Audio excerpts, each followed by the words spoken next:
Thank you, Eric. When you talk about the better city, you have to talk about where people are going to live in the better city. So I'm going to focus on housing. I'm going to focus on some of the trends, what's driving housing, and where housing is going. The new forces, people are wanting different things. So you're seeing changing consumer choices. Just like you see choices in clothing and cars, people are looking for different things in housing. We have the unsettled finance markets. You're hearing a lot about, can they get a loan? Who's making loans? The common thread that runs through everything is loans are hard to find. You have the ever-changing planning and building codes. The rules, the Bible keeps changing. No, it doesn't. Well, it does. It does with respect to planning and zoning codes. And then we have a new one, and we'll talk more about this one. The natural and unnatural forces that are affecting the housing market and construction in general. The consumer is looking for new choices. Consistently, they're asking for smaller, greener, more affordable, and healthier. I think if you'll ask any architect or designer what common threads are running through housing design, they're going to always come forward with those three. They're not going to say bigger. They're not going to want to say palatial. They're not going to say, nobody's going to walk in and say, I want a bigger PG&E bill. Nobody wants to come in and say, build me a multi-million-dollar house. These are the trends. This is a disconcerting graph. The red line is the affordability threshold. In order for housing to be affordable, the prices have to be below that red line. The graph goes from 1989 to 2009. It's a 20-year graph. This tells us over the past 20 years, housing has been out of reach for the majority of people. People want stuff that is durable and requires low maintenance. They don't want to be working on their house all the time. If they do, they want to be in the garden. They don't want to be painting, fixing things. The materials exist. This project here, that's a project I did 8 years ago. If you take a look at it now, I'm very proud of the fact it looks almost brand new. Low maintenance landscaping. I have 3 areas of lawn. I did have 3 areas of lawn. Now I have 1. And the only reason I have 1 is I have 2 wonderful dogs that like to play in a small area of lawn. The other I've turned into xeriscape in an outdoor living room. Works great. Natural and healthy. People have been talking about this for clothes for quite a while. Now they're talking about it for their houses. They want to know that they can get a lot of light. The indoor air is good. And the materials are good. One of the things I've been proudest about, just about every home I've ever built, when you walk in, it doesn't smell like a new home. You know that new car smell? That's bad for you. You know that new housing smell? That's bad for you. Low utility costs. $100 a month for PG&E? I know somebody that are at $800 a month. People want homes that either have very low utility bills or no utility bills. And we're getting there. We have the technology to do it. The consumer demand was there. Everybody's house would be net zero energy. Water conservation in plumbing fixtures and in landscaping. The technology is here. We don't have to consume large quantities of water. Water is the new gold, folks. We live in Northern California. We're lucky. A lot of the rest of the world, a lot of the rest of the countries, a lot of the rest of our country don't have the water that we have. But we don't have endless supplies of it. We've got to watch how we use water and stop considering it, using it the way we are. Talk about the finance markets. The finance markets, the stricter the guidelines become, the fewer people can buy homes. It's a rule. Higher down payments. It used to be 1% down, 2% down. Now it's 5 to 20% down. On top of it, you got to have better credit scores. 650 is minimum? Well, the problem, it's just so hard to get 650. 650 is the old 750. So not only are they raising standards, they're raising credit scores. And they're giving you credit for less things. They're saying, well, I know that you have this side job, but I'm not sure you're going to keep it very long, so I'm not included in your loan package. So they have tougher underwriting standards. So the finance markets are also driving housing. This is a good thing. Creative financing is gone. This is what killed the housing market. No money down, $100 closing costs, balloon payments in 3 years. Don't worry, you can refi. Didn't happen. Look what happened. Creating financing is gone. Great thing. Banks want you to own the land. They're really trying to get away from condos. They want something they can foreclose on. They like land. Certain parts of this country, for example, Hawaii, if you're a native Hawaiian, they'll give you the land and you can build a house. But the land is leased. But the banks don't want to make the loans because the land is leased. So Hawaii has an issue where they got plenty of land for Hawaiians, but they can't find the financing to build the houses on. Building codes. As the land availability decreases, bureaucracy increases. They got less land, they're going to do more to regulate how you use it. They want to see you conform to the neighborhood. Our products, and I'll show you a couple of them in a little while, our products don't conform with the neighborhood. But they're so much better than everything else that planning departments are saying, yes, we really should let these buildings in there, because this is where buildings are going to go. But they really want you to look like everybody else next door. The problem is, the houses next door weren't worth copying in the first place. Sights and sounds and smells. This is a good one. If you live next door, you don't want to be hearing your neighbors. You don't want to be smelling their food cooking. These codes are now in place, particularly in multifamily, and they're good codes. There's companies out there now that make quiet drywall, that make sound attenuation between units. Excellent technology is there. This has been going on for years, and it will continue to be moving forward, and it's a good thing. Higher residential densities. Build up, not out. When we drove into town last night, I saw a nice 4-story residential building on the main street here. Well done, but it kind of sticks out because it's 4-story residential. Well, you're going to see more of that. Go to New York City, go to downtown San Francisco, you're going to see that. It needs to be that. We shouldn't do urban sprawl. Let's keep our greenscape green. This is something I've been arguing with for years. We're designing our country for the cars and not for the people. We have to have 2 parking spaces for 2 bedrooms, 2.5 parking spaces for 3 bedrooms. What's wrong with taking into consideration mass transit or bicycles or something that gets people out of their cars? I know we don't want to give away our cars, but we're getting to a point where we have to start making some serious decisions. If you can own a home, 2 bedrooms, net zero energy, solar, healthy, but you couldn't have a car, or you could only have 1 car, would you buy it?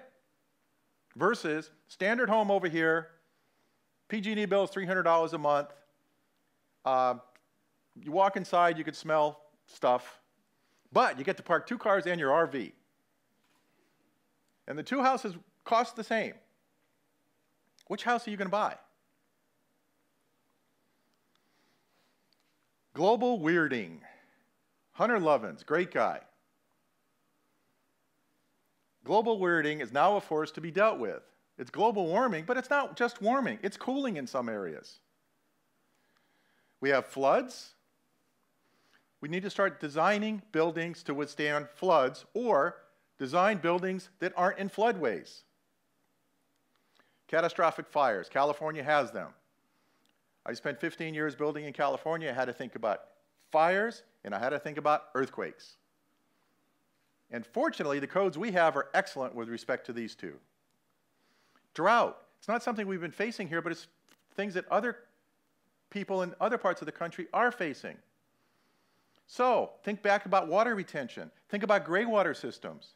You flush your toilet, well, maybe it doesn't go in the sewer. Maybe it goes to an on-site treatment. You're taking a shower, maybe it doesn't just go away. It gets recycled into your landscaping water. You wash your clothes, it gets recycled into potable water. All that technology exists. Hurricanes and tornadoes. It's going to be tough to build a house that's going to withstand a tornado or a hurricane, but you can build safe rooms, or at the very least, build buildings that can withstand less than direct hits from hurricanes and tornadoes. The technology exists. And when I say that, people say, well, it means it's going to cost more. It doesn't have to. Security. This is an interesting one. The World Trade Center, in a nod to security, the bottom 20 floors include no offices, just mechanical systems encased in concrete. The new World Trade Center is being built so that if a car bomb parks in front of it, short of a thermonuclear device, it's not going to take the building down. Well, that's a good thing. But we also have to think about feeling safe at home, and our schools, and our offices. And we do that with good design. We do that with how we lay out green spaces and entrances and lighting and security and so on. Now we're going to take a look at some really cool stuff that's being done to address all of these issues. These are the two houses that won the AI Best in Housing Award for 2011. This is in Philadelphia. It's what they call the 100K house. This one is in Racine, Wisconsin. It was one of the first LEED Platinum houses. This one's very expensive. This is very inexpensive. This is done by Appalachian State University. Really cool. Net zero energy. A prototype. They're actually building it in the mall as we speak. The mall in Washington, D.C. All of these houses you're about to see are being built right now in Washington. This is done by Southern California Institute of Architecture in Los Angeles and Caltech. Caltech invents a fabric that's really strong and durable and goes to SciArc and says, design a house for the fabric, and they do. Now, it looks kind of strange, but who's to say that that fabric can't be used somewhere else in a different design? This is Ohio State. They're saying, you know, we really want to be able to look outside more. So they have semi-transparent walls. This is being built in the mall in Washington, D.C. Flex House in Florida, different designs. My company has brought forward the O-Class and the O-Home, which are real houses that people are going to be living in that take all of these technologies. These are what we call the periodic table. Those of you who study chemistry know that that's the shape of the periodic table. Well, we looked at it and said, you know, that's low carbon footprint, that's reuse, recycle, that's Energy Star, that's wind power, that's LED lighting, that's steel SIPs, FSC, happy homes, 1/10 planet, composting toilets, indoor air quality, passive air changes, electric car plug-ins, solar power, thermal hot water, biodiesel, propane, battery backup, extreme climates. This is our periodic table. This is what we design buildings for. This is one of our new products, 640 square feet. It's designed for a backyard. Two people. Two people can live in this very comfortably. It's actually one bedroom and a flex room. This is the kitchen. Net zero energy, healthy homes, very inexpensive. This is the living room. We have a bigger version, 3 bedrooms. This one, again, is all solar, sliding screen, so you can adjust the amount of light coming in, a living wall. This has R40 walls and R54 ceilings. Its PG&E bill, at the end of a year, 0. We're building these houses right now. We have a multifamily application. All the technology that everybody has can be put in 3 stories, 4 stories, 5 stories. It's there. We've built 3-story, extremely green homes, multifamily, high density. The technology's there. And let me tell you, Healthy Buildings is 30 years old. We wouldn't be 30 years old if we weren't cost effective. So when they tell you, well, it costs too much money, it doesn't have to. I'm going to give you 3 final images to think about. The first one. Have you ever seen this TV show? Mad Men. It's on cable. Great show. Wins a lot of Emmy Awards. The thing about this show is, in the show, every scene, everybody smokes. You'd be in an elevator, they're smoking. You'd be in the office, they're smoking. If this was Mad Men, every second person would be smoking right now. Well, what happened to that? You watch that. You watch them smoking in the elevator. You watch them smoking in restaurants today, and you go, ugh. What happens if everybody in this room was smoking? You go, ugh. Because smoking is a bad thing. So finally, enough people got together and said, smoking is a bad thing. We can't allow smoking. But back in those days, it was acceptable. People put their foot down. The common forces got together and said, we have to change how our people behave. So the Mad Men era is over, And you don't have to be sitting in public buildings or public buses or airliners with people smoking. But look what happens if we don't start thinking about the better city. This is a very famous scene from the movie Blade Runner, which is out probably 20 years ago. But it looked forward into the future and what our houses would be and what our city would be without constraints. And if we don't start thinking about things differently, this is what our cities could look like. Because the problem is we're not addressing climate change. We're not demanding net zero energy housing. We're not demanding healthier stuff. I see projects after projects being approved in California where there's no concern for the greenhouse gas. And yes, they're saying, oh, we're going to take care of that. We take care of it with CEQA. But CEQA is not addressing it. And CEQA, by the way, is, this is really important. The missing force that's going to make all of this happen, that's going to make our homes beautiful and our inner cities beautiful if we put this force to good use. This is the force. It's you. Just as the you from 30 years ago stopped public smoking, reduced smoking, the you of today can change how we look at housing. We don't have to have those Blade Runner cities. So if somebody brings forward a housing project, a commercial project, they want to build a shopping center, start asking the questions that everybody's not asking. How are you addressing water? How are you addressing power? How are you addressing parking? What are you doing for example, do you have living wages if you're a hotel? Are you paying your people a living wage? Ask that question of a hotel developer, they're going to not like you. But you can ask those questions because the answers to those questions are good for everybody.